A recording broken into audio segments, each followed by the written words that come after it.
मैं रोज हनुमान चालीसा का पाठ करता हूँ, पर कोई असर नहीं हो रहा। क्यों? और ये एहसास, ये जो आध्यात्मिक ठहराव है ना, ये बहुत से लोगों को होता है। ऐसा लगता है कि पाठ बस एक रूटीन बन गया है जिसमें दिल नहीं है। नमस्कार। आज हम एक बहुत ही आम लेकिन गहरे सवाल पर बात करने वाले हैं। ये सवाल कई हनुमान भक्तों के मन में उठता है जब वो रोज भक्ति भाव से चालीसा का पाठ करते हैं।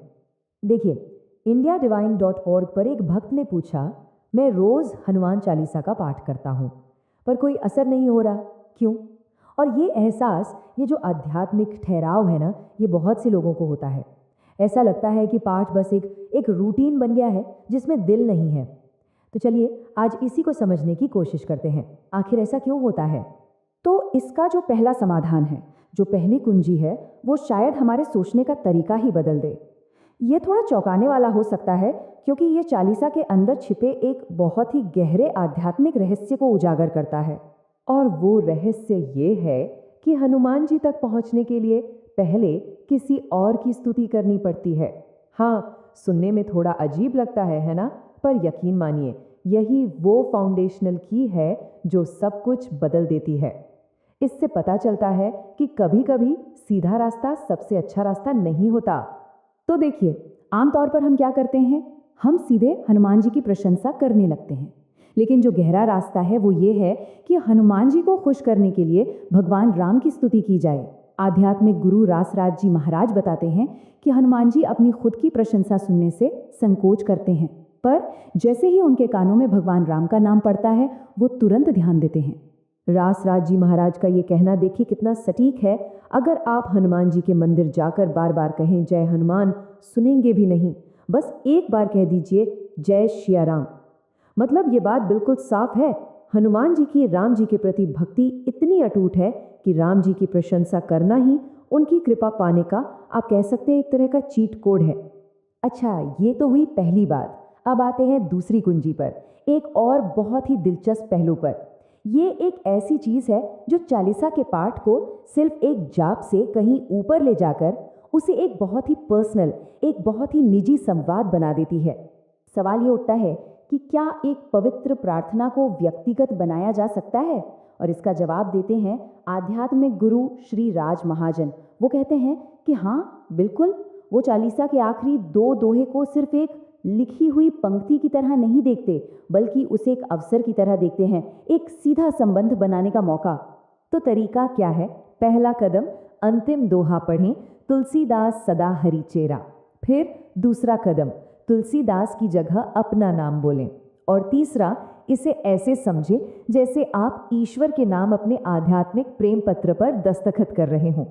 देखिए कितनी खूबसूरत बात है ये। इसका मतलब ये नहीं है कि हम ग्रंथ को बदल रहे हैं, नहीं। इसका मतलब है कि हम उस भक्ति को अपना रहे हैं जो तुलसीदास जी ने व्यक्त की थी, और कह रहे हैं कि ये मेरी भी भक्ति है। गुरु श्री राज महाजन कहते हैं, चालीसा में अपना नाम बोलकर आप अपनी भक्ति को सच्चाई और पहचान के साथ हनुमान जी के चरणों में रखते हैं। आप पुष्टि कर रहे हैं, मैं आपका हूँ, मैं आपका सेवक हूँ।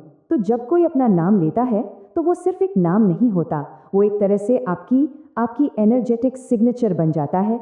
एक रस्म, एक सीधी बातचीत बन जाती है जो आपकी अपनी पहचान को और पक्का करती है। तो ये जो दो बातें हमने देखी, राम जी की स्तुति और अपना नाम लेना, ये दोनों एक बहुत बड़े बदलाव की ओर इशारा करती हैं। असल में मुद्दा ये नहीं है कि हम क्या बोल रहे हैं, मुद्दा ये है कि हम उसे कैसे बोल रहे हैं, हमारी भावना क्या है उस प्रार्थना के पीछे। और यहीं पर भक्ति का कॉन्सेप्ट आता है। भक्ति क्या है?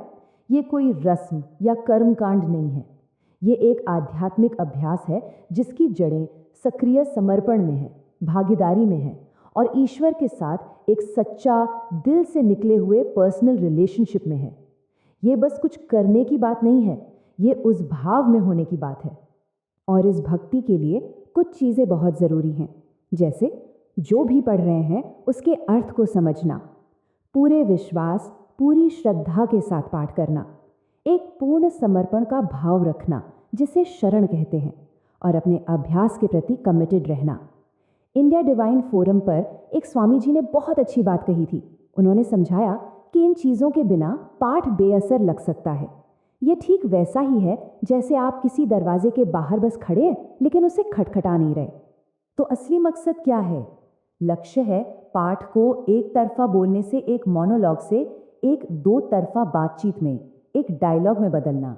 तो बात ये नहीं है कि कितनी बार पाठ किया, बात ये है कि कितनी मौजूदगी के साथ, कितनी समझ के साथ और कितने अपनेपन के साथ किया।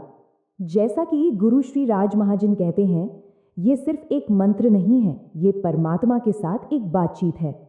और अंत में यही सबसे बड़ी सीख है। ये सारी बातें हनुमान चालीसा को देखने का हमारा पूरा नजरिया बदल देती हैं। ये हमें बताती हैं कि चालीसा सिर्फ कुछ श्लोकों की लिस्ट नहीं है जिसे खत्म करना है, बल्कि एक जिंदा पुल है, एक ब्रिज है जो हमें परमात्मा से जोड़ता है।